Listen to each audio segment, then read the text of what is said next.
Well, Davies is the oldest home in Shelby County, and it is being preserved and enhanced for the enjoyment of the visitors and members of the association.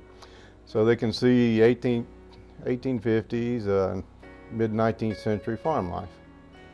It's a haven and an educational facility for the children and the adults in our neighborhood and our traveling visitors. We have visitors from different states almost every day.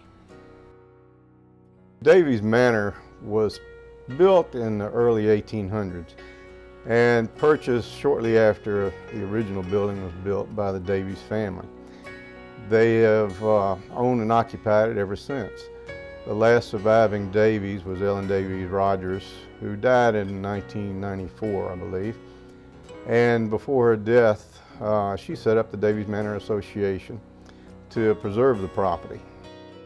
She was a very sweet lady, very powerful lady. You know, I don't know if too many people can get a bridge put across the interstate or get an interstate actually moved to keep it from getting this close to her log house. But if you ever go from east to west down there, you'll see that the interstate actually curves away from this log house. That's because of her. The items within the property came through her family, and we're showing the museum itself as a representation of how her family lived. You'll see all of the ancestors' pictures along the walls. During the tour, you'll find out all the good and the bad that they did over the years. It's a surprise to people when they walk in. I think it's a little fancier than they expect it to be when they see the logs on the outside.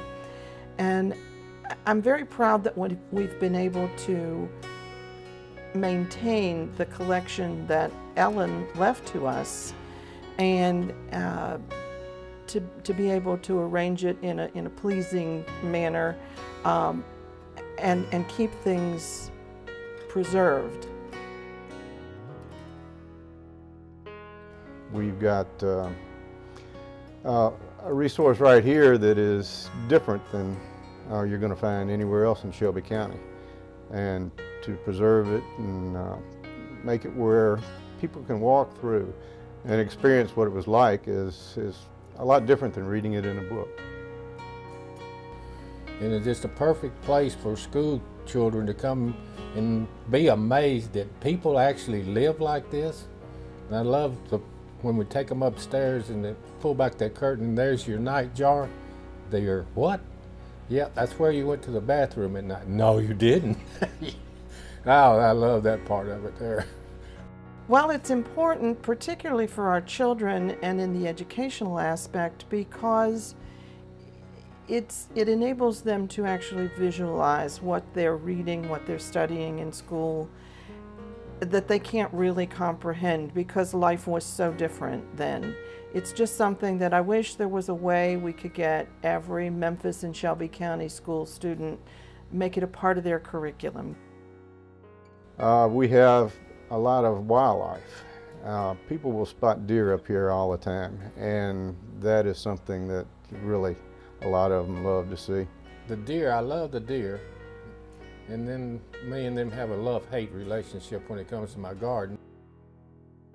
One of my favorite things is just the approach to the house.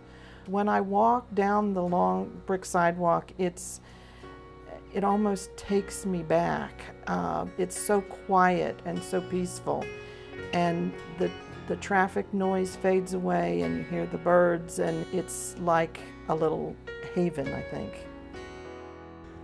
Well, our goals right now are to make the property self-sustaining, which we're trying to do that by enhancing our exhibits.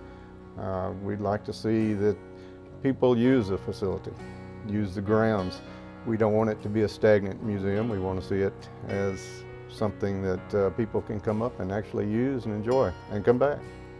basically what we're looking for is partnerships with the community, with businesses, and with organizations so we can continue to grow and give back to the community what we have to offer here at Davies.